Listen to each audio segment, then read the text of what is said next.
Hello, everyone. Welcome to the Supply Chain Talk. I'm Ana Maria Velica, founder at Green Apples, and I'm your host today. I have a beautiful line of panelists, international thought leaders that will debate a beautiful topic about building resilient supply chains, proactive strategies to minimize disruption impact. Before I invite them on our virtual stage, I would like to thank our audience on both the website, Business Reporter, and the LinkedIn community. This is a live talk show. Please engage with us. Our producer will keep an eye on our flow, on our chat, and the best questions, the best comment, why not a compliment, will be rewarded with a Supply Chain Talk mug, which will be couriered by my colleagues at the Business Reporter. So please engage with us, and also make sure if you dial in from the website, from the Business Reporter website, make sure that the chat box is open to address your questions. So without further ado, I would like to invite on our virtual stage Tom Burns, Director, Global Supply Chain at Southworth International Group. Hello, Tom. Hello, thank you for having me. It's good to have you here. A few words about Tom. Tom is an importer of steel weldments and material handling equipment. Tom has been working to expand their global supply base while addressing the new and ever-changing tariffs imposed by the US government. In his spare time, Tom enjoys largemouth bass fishing and riding the trails with his wife, Michelle, on their all-terrain vehicle. This is nice. My second panelist, I will do my best with my Spanish accent now, all the way long from Spain, José Saiz de Omenaca. Hello, José. Hello, thank you for having me. It's good to see you again. José is an experienced professional with over 20 years of experience in procurement, demand planning, and supply chain within the pharmaceutical and industrial sectors.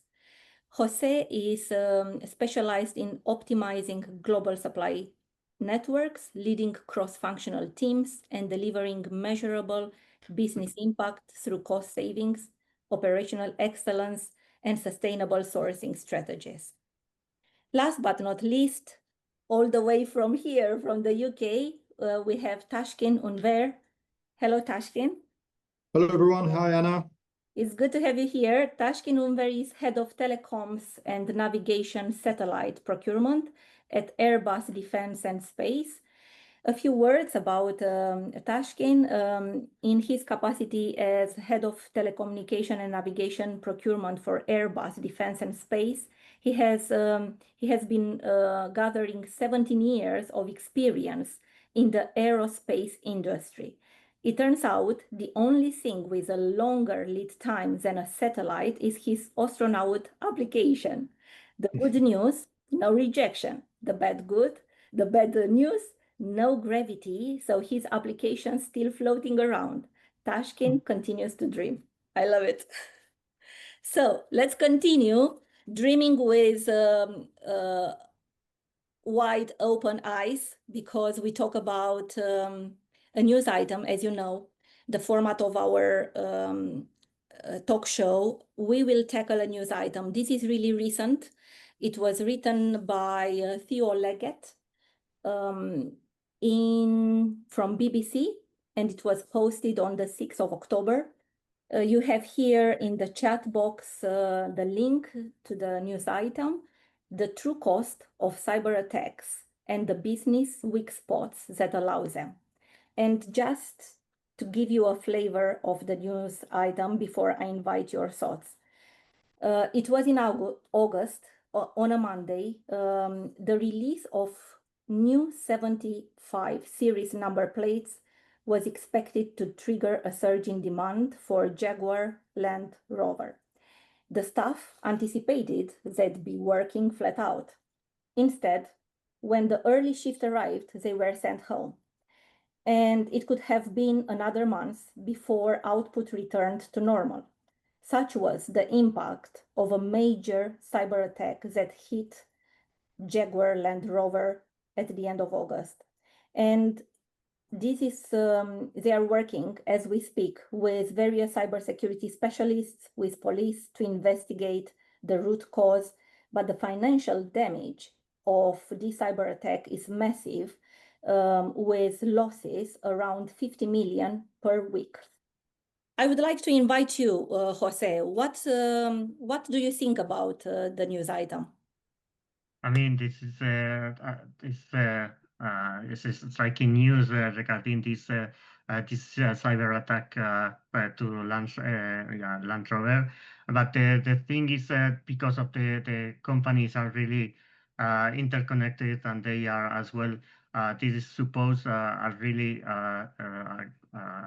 great problem and a great risk for not just for the whole the big company, but as well for the small companies, because most of them, they are related financially with the big ones, and they don't have so much space, a gap to keep the financial. So in my opinion, you have to stress test regarding these points in order to see how your supply chain is going to react in case there is this kind of problems. Thank you, Jose. Tom, what are your thoughts? You know, when something like this happens, you always say to yourself, what about me and how can this happen at our company? So now I work for a medium-sized company. I used to work for a large company. And it kind of, you know, we just recently moved to an totally on-prem servers. To cloud servers. We got away from on-prem. The whole idea is that, first of all, the obvious benefit for us is that we didn't have any more power failures that affected our whole company. But the cloud has dual factor authentication. It has redundant backups. It has all the safety things that you need in place already, and very responsible. And they have a special effort where they're only dedicated to cybersecurity. So I think it's better just to put that risk in their hands and trust them to do a good job with it. You know, then there's also the issue is, if it does happen to me, what will I do? You know, when we had COVID-19, we learned about, if you were all just in time, how risky that could be. And so, you know, luckily with my company then and now, that we do work with a safety stock in place, so that if our suppliers or if we are affected by a cyber attack, that we can respond quickly to it. Thank you, Tom. And I think safety stock is not a choice for some of the industries, and this is what the article talk about. So I'm curious about the aerospace industry. How do you interpret this news item, Tashken?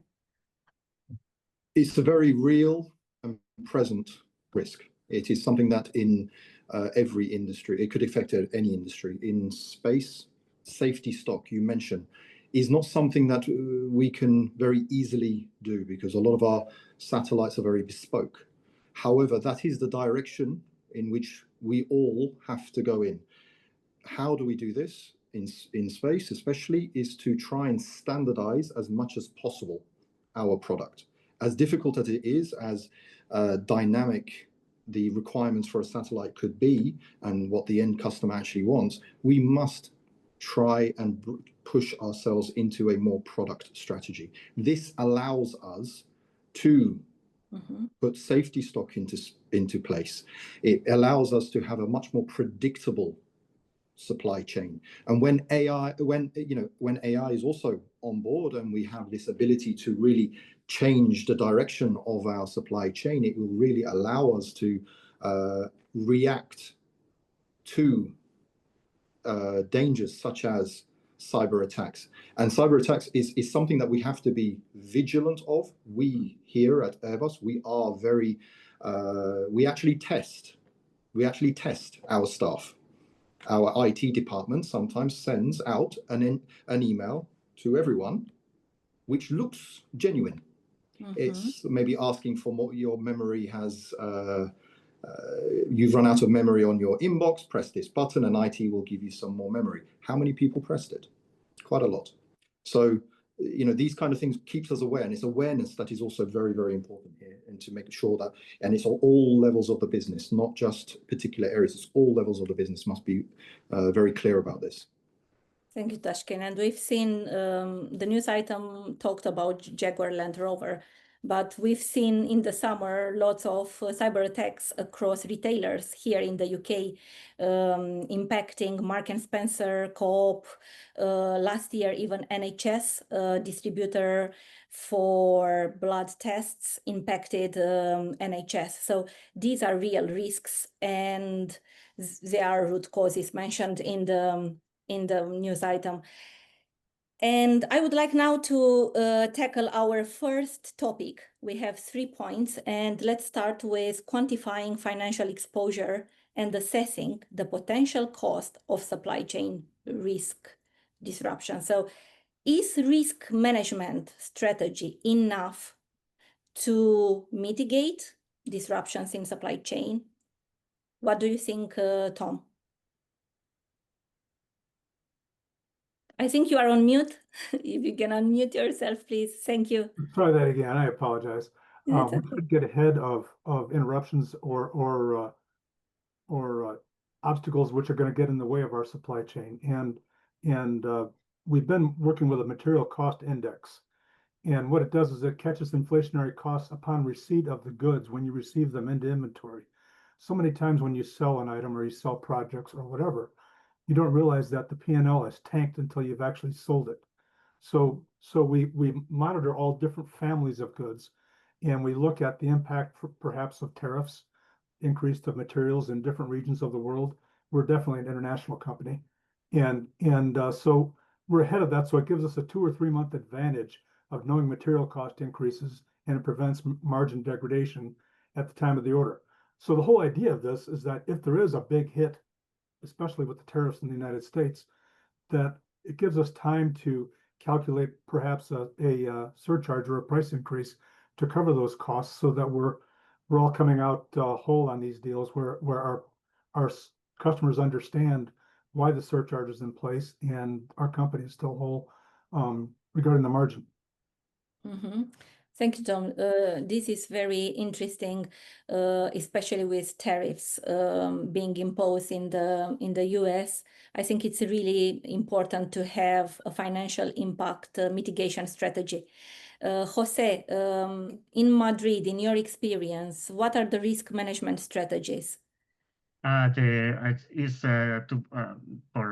us, the experience that I have is to sign contracts with the suppliers where, based on the different index, you base the prices of the raw material or the packaging that you use, and is to renovate or to vigilate this kind of index, and as well to follow up in order to mitigate the risk that could be a short supply or this kind of problems.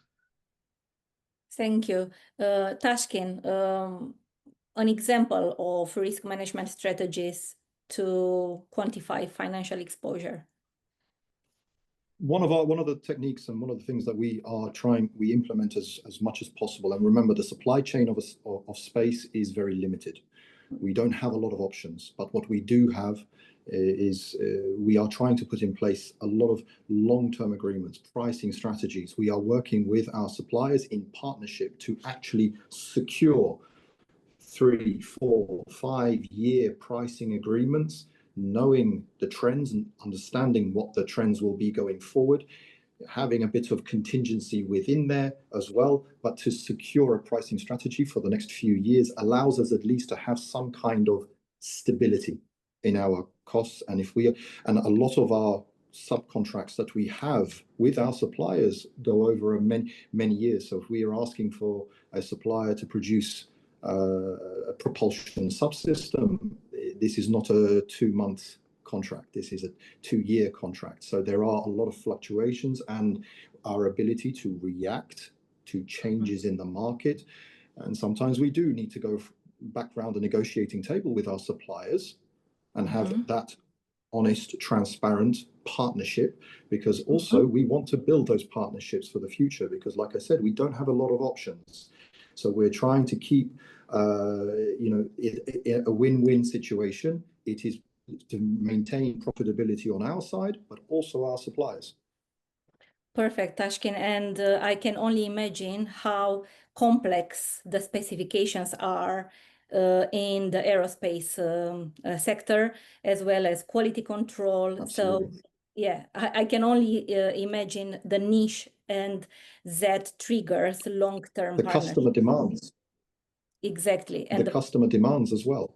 Back 30 years ago, there were only about 2, 3, 4 companies in the world that could put satellites into space. Now anyone with a spare few billion are trying to get things into space. So there's a lot more competition now. This reminds me of a situation when, as you said, win-win, but also we lose together. In a partnership, they are not only wins. We share cost, we share a transparent approach to headcount. So we win together and we lose together. And anything else, Tom, from your experience in terms of quantifying the financial exposure? Any other strategies for our audience? So in a medium-sized business with international trade, we do have options, which is different than aerospace perhaps. But what we've been doing is we've implemented a TCO model, total cost of ownership, where we know our cost of materials, shipping, labor.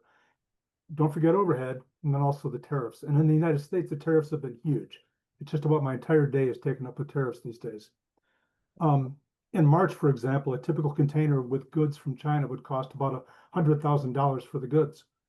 But for steel parts, we had a $170,000 tariff. So that $100,000 container would cost our company $270,000. So what we've done is we dual sourced, and it was as simple as going to AI and asking, where's their balanced trade with the United States? And Turkey was the winner. So we've dual sourced with 2 suppliers in Turkey to offset another factory that we own in China. And by doing this, we've balanced our cost. We've reduced risk from the geopolitical issues. And the way we've done that is we've maintained 75% of our material coming from China, 25% from Turkey. When the tariffs were up, we were 75% from Turkey, 25% from China. So it gives us flexibility to get around these tariff issues, and it's really a win-win, and everybody's happy to have the business from us. And this is what this talk show is all about. It's a masterclass because you come up and in 40 minutes you bring really clear strategies such as long-term collaboration, long-term partnerships with shared TCO, with safety stock. And this is beautiful. So please engage with us.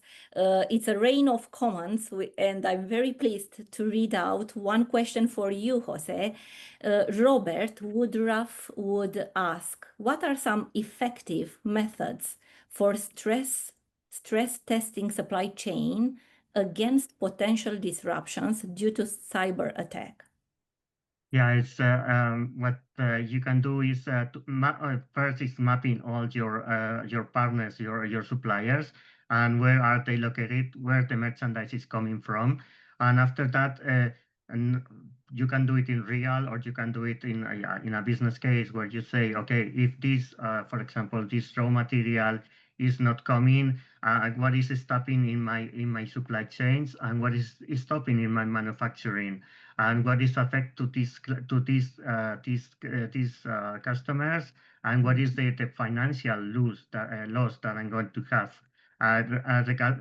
Having all situated in the map, where all your supply chains, and doing every day or in a daily basis, mapping this information. You can test where are you bottleneck, what are your pain point, and after that take resolutions in order to to take action to avoid these problems. It's true that you cannot the whole time and all the places and all the all the points have a cover, but you can see your 80-20, so you can fix your pain points, and after that take resolutions and Exactly. action. Focus on the Pareto principle, focus on the 80% impact that requires 20% of your effort. I have another question for you, Tashkin. It's a broad question, but maybe an example. Lucy Hall asks, what steps can organizations take to shift from reactive to proactive risk management in global supply chains? Proactivity is the key here. First of all, you need to know the performance of your suppliers. So supplier performance monitoring, live data is key here. This is something that can always be improved, to actually know how your supply chain is moving, where the hotspots are, understanding the bottlenecks, the single sources. So where you have got single sources, dual sourcing, especially critical components. This sometimes is a proactive measure that you take in order to prepare for the time where you may have some kind of geopolitical issue in a certain part of the world where one of your suppliers is located and you need this alternative option ready and waiting to go. Dual sourcing is key. It's another thing that is key to understand as a company is what is your make or buy policy.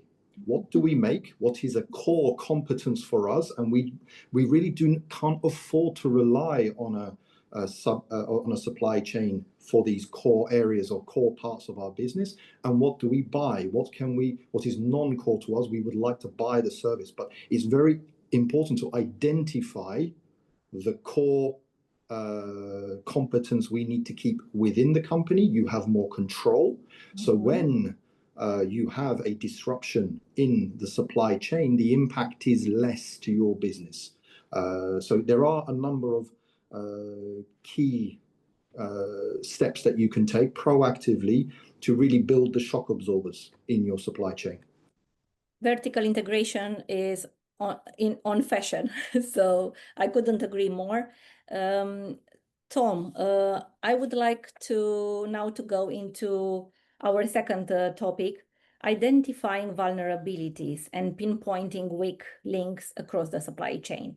If you can give us some examples, strategies from your experience.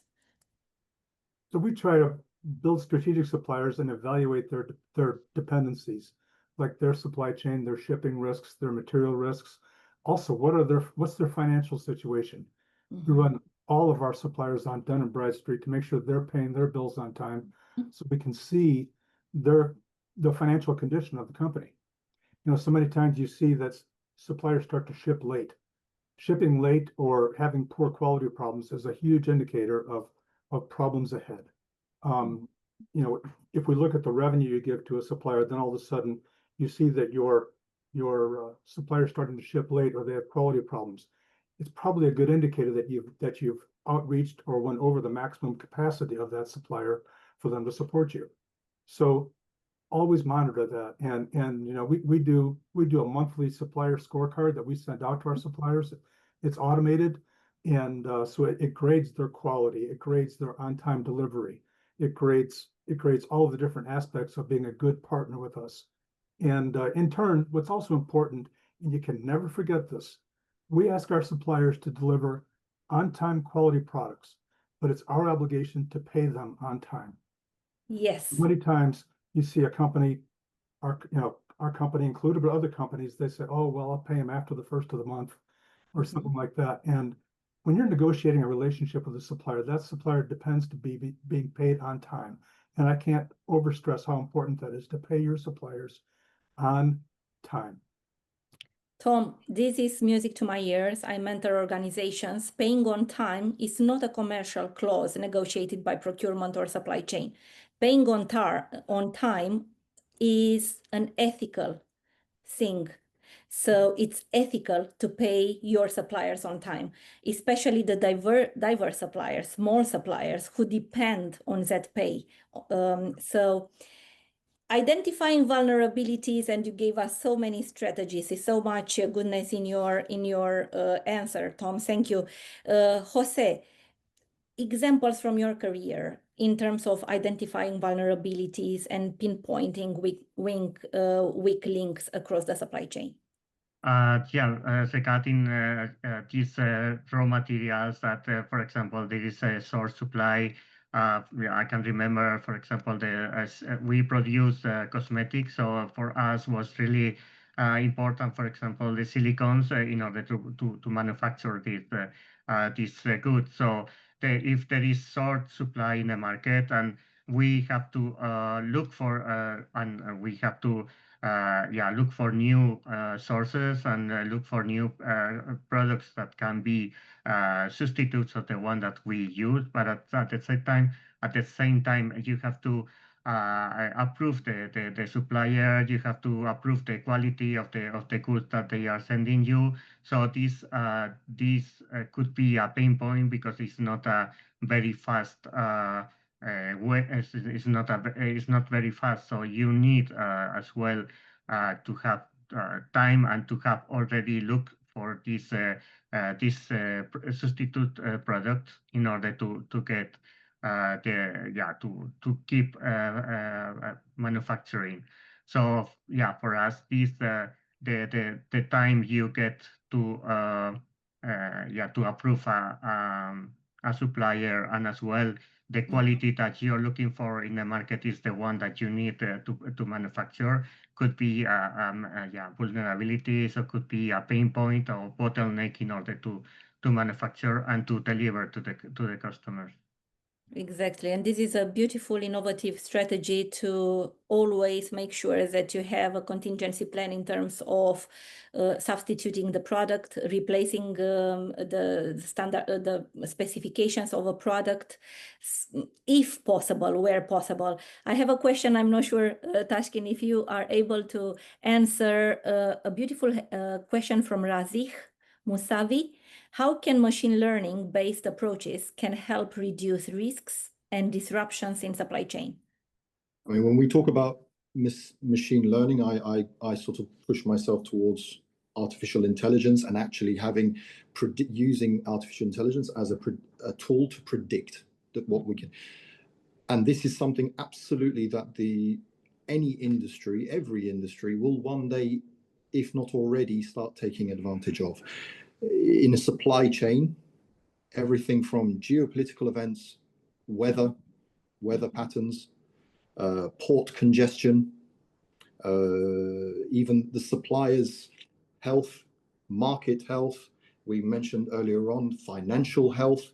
These are all data that we need to have in real time, and being able to make quick decisions, simulate scenarios, to be able to assist us to make smart decisions, quick decisions, and also predict for the future and select suppliers in line with what AI almost advises us, because there's a huge amount of data out there which we can use to really understand which direction we go to balance the risk. We will always have risk. It's the nature of supply chain, but it's to balance the risk and being able to absorb disruptions. And if we can have machines help us achieve this, it's a big step forward. Exactly. And please, Jose. Yeah, the thing is with the AI, what you can see is so many scenarios, and to see how these supply chains and how your supply chain is going to react, and after that you can take decisions, and you can make as well contingency plans in order to see how if something is missing, or if you need approval for another supplier, or so that, I mean, this is very, for me, it's very important to have implemented in your business as much as possible. I mean, I think it's and I know it's not easy, but if once you put in place, they are going to give you tons of information that you can manage and as well take decisions regarding this. Exactly. AI machine learnings can help us be more agile, more quick, more efficient, lots of data, but we still need the human, the know-how of a supply chain professional to interpret, to prioritize the risks in the context of the respective industry. I love the questions, lots of questions and comments. One for you, Tom. Question from Rebecca. There is a lot of talk in the industry about using technology and AI, but how can companies ensure the human element, skills, and decision-making play a role in their supply chain resilience strategies? I will admit something to you guys right now, that we use AI manually, but we don't have adequate AI systems in place right now. So we're still doing this sort of the old-fashioned way right now. Yeah. I'm confessing, sorry, but it's also an area of growth that we need to look at. But going back the old-fashioned way, and it's a great question to ask me, we're watching our suppliers, we're tracking our data, and all the decisions that we make, we try to make them being data driven. So we're seeing where our costs are, we're seeing what's going on regionally. We try to always have something, almost everything dual sourced. There's some items that you can't, but most you can.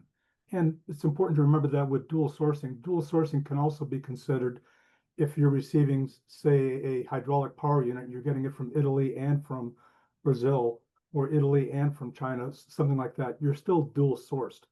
I learned at a previous company that fires can happen, and I learned at Good Morning America that my largest supplier was on fire in Texas. And so it just stresses the importance of dual sourcing. And a lot of dual sourcing work, unfortunately, is done manually the old-fashioned way. Nothing will replace the know-how of an experienced professional who understands immediately the risks because he has visited suppliers. So he understands the risk only by visiting suppliers. Keep the questions going and we will try to reply. I would like us to go into the third topic, mitigating risk through supplier vetting, inventory planning, and automated sourcing responses. What's your experience, an example, your take on this one, Jose? Yeah, this mitigating this kind of problem, and as well with the forecasting, you can work with just in time. I mean, we're working together with the customers in order to receive what is the forecast, what is the need that they are going to have all along the year.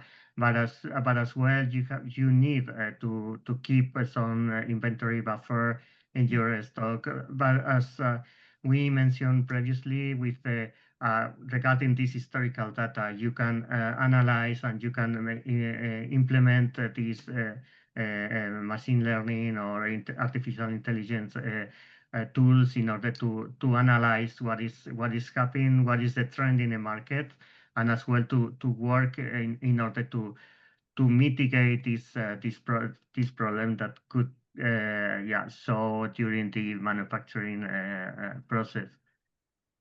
Thank you, Jose. Tashkin, anything to add?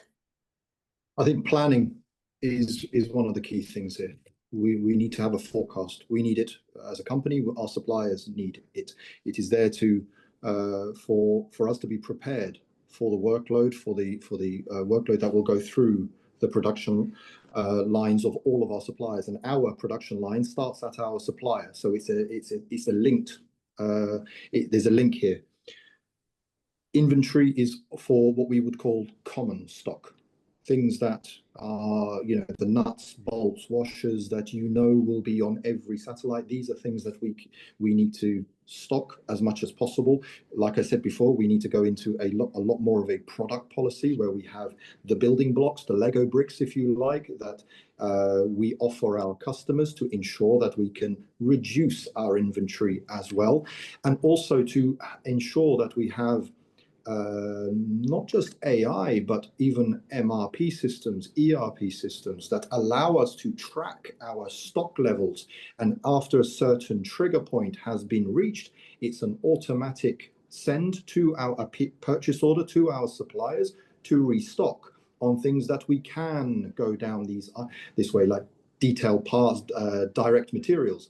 Obviously, when we're talking about very complex subsystems, these are a little bit more complex and a little bit more difficult to achieve. However, we can still, those big subsystems as well can have components that are standardized. This is the way in which procurement can also enforce or encourage our engineers, our very clever engineers in this company, who love to design fantastic futuristic designs, but we need to keep it profitable. We need to keep our supply chain moving. And so we need to ensure that we are keeping those Lego bricks as consistent as possible. This is what will allow us to build inventory, have those MRP triggers, and it allows us to have production lines that keep on moving. It's crucial. Demand planning accuracy is crucial in industries like aerospace. I worked in the baby milk industry for a corporation, and demand planning and accurate forecasting was crucial, because you cannot go out of stock with baby milk for babies with special needs. Can you imagine? So there are certain industries that are scrutinized by really having mathematicians doing this accurate forecasting. Automatic catalogs, as you said, Tashken, where it's recurrent spend, it's common. Just implement catalogs with set products, set items, set pricing, and beautiful strategies. I hope our audience is taking notes. This is a master class where it's raining with beautiful strategies that can be plugged and play. And we have also a comment from Urmil Desai. Granted, machine learning, AI, can help to balance risk, but let's not forget, machine learning's AI takes big set of data. If this data quality is not good, then AI output will be, yes. Absolutely. Absolutely. I mean, data quality is a key. If you put bad data in, you are going to get bad data out. And this is really where I think all industries need to concentrate and put a lot of effort into the data quality that will ultimately make the difference to make proactive, smart decisions. And so, and this is an investment. It's an investment that companies need to make into really lessons learned, strategies that didn't work in the past, implementing new ideas in terms of how to improve. Like Tom was saying, the total cost of ownership as well, really understanding what are the key drivers, the value chain throughout, and to ensure that we get the maximum value throughout and understand what are the cost drivers as well, and to be able to bring long-term strategies to really have maximum value to minimum cost. And but the data infrastructure, the data and knowledge, and I'll put knowledge behind that as well. Knowledge management is absolutely key, and it is, like we said before, it's a mix between AI, but also the human instinct as well. And we talk about building resilient supply chain. Nothing is resilient nowadays with black swans coming up. with so much disruptions, with so many once in a lifetime events, like COVID was a good teacher. What about the leadership that we need to bring to the rooms, to the boardrooms, in order to be more innovative in creating this risk mitigation strategy, in taking actions, in speaking up? Supply chain is uncomfortable nowadays because we bring only bad news in the board of meetings. What about the leadership required to mitigate disruptions, Tom? I think you bring up a great point that, we're all supply chain professionals and we're all really proud of ourselves. But I find if you're going to be presenting to the board or to the chief executives, or also even meeting with your suppliers, it makes sense to bring an engineer with you. Procurement engineers working with the supply chain professionals will get you magical results. We think we know what's going on, but the engineers see things in a different way than the supply chain manager does.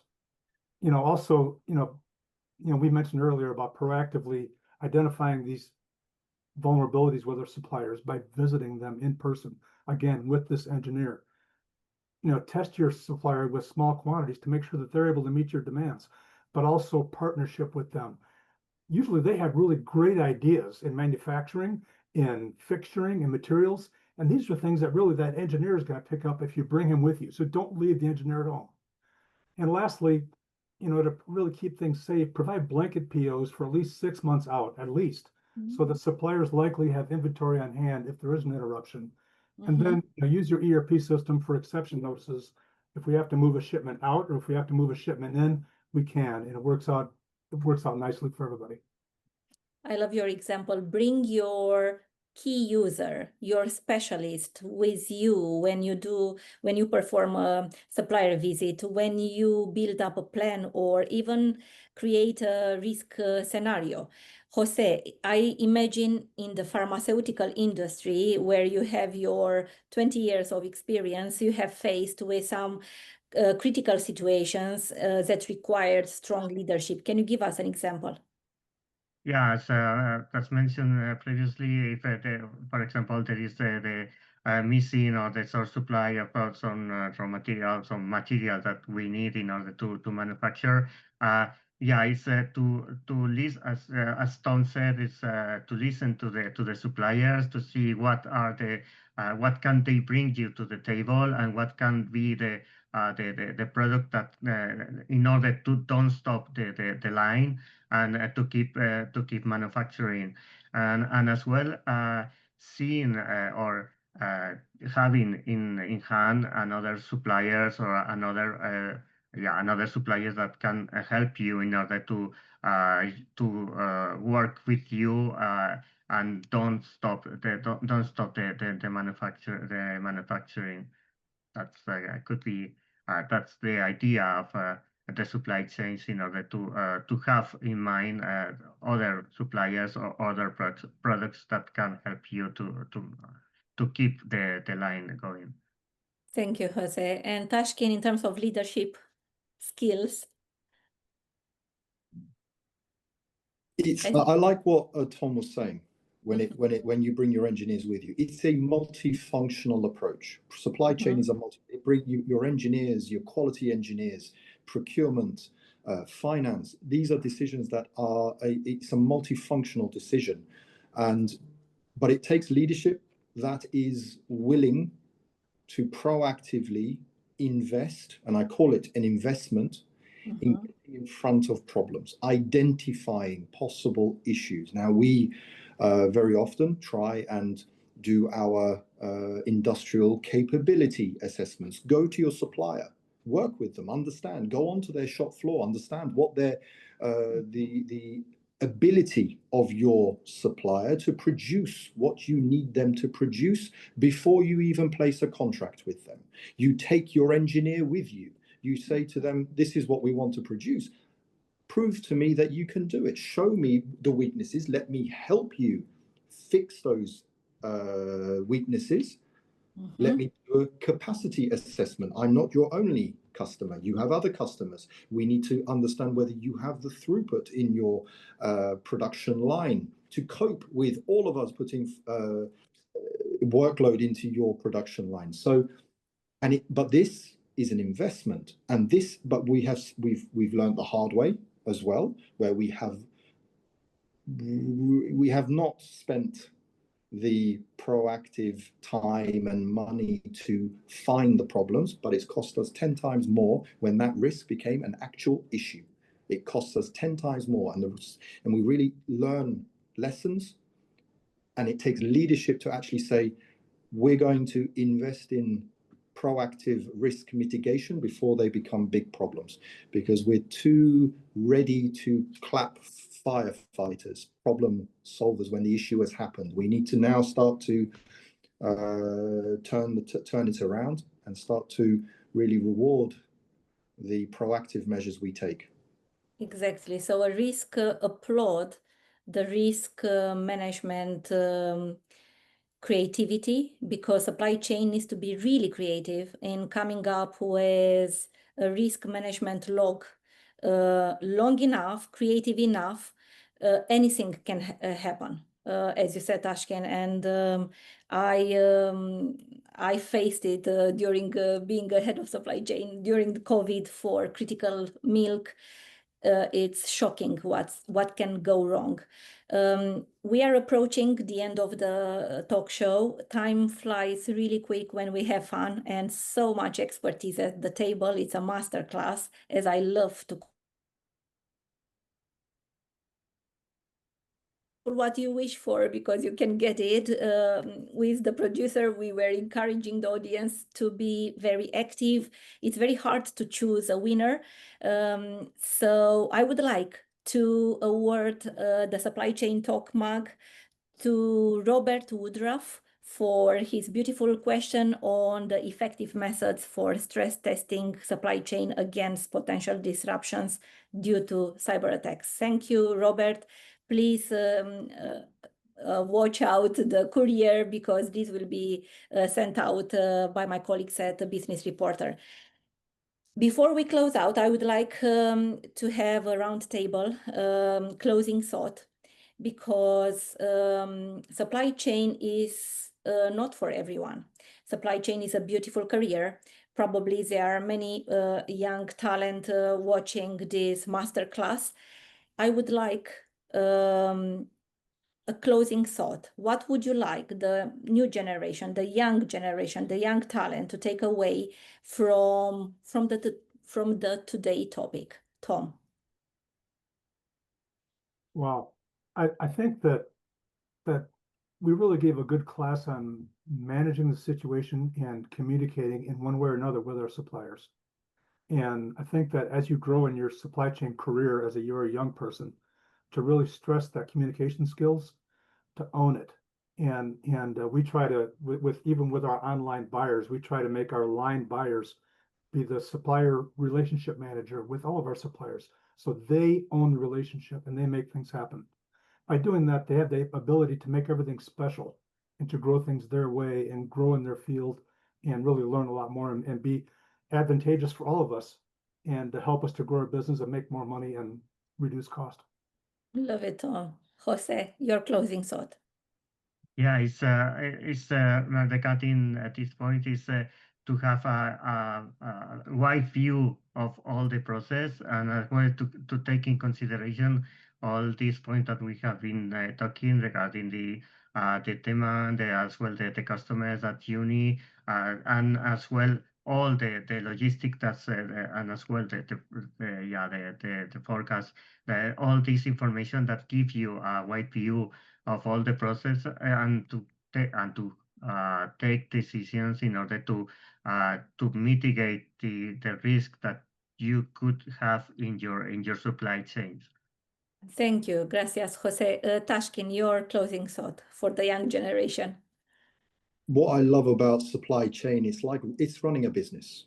Yeah. You have your suppliers, you have your internal customers, you have your external customers, and you're in the middle. It is about building those relationships with the supplier, the reliability, the flexibility in your supply chain. But it's also the ability of supply chain procurement to change the direction of your own business as well, based on the strengths and weaknesses of your supply chain. It is, you are that link in the middle. And it is, like I said before, our production lines start at our suppliers. We are the link in the middle. The amount of our ability to influence both outside of our company and inside of our company cannot be underestimated. And it really is like running a business. And this is what I love about it. We have a complex product, an amazing product, but we are a big part of the profitability of that product as well. So for me, it's the mindset really is supply chain, but you are running a business here. So we are running a business, we are running out of time. So please dial in, stay as active as you've been today. Dear all my panelists here, thank you for being so generous with your expertise, for engaging with our audience. I would love to have you on our show again.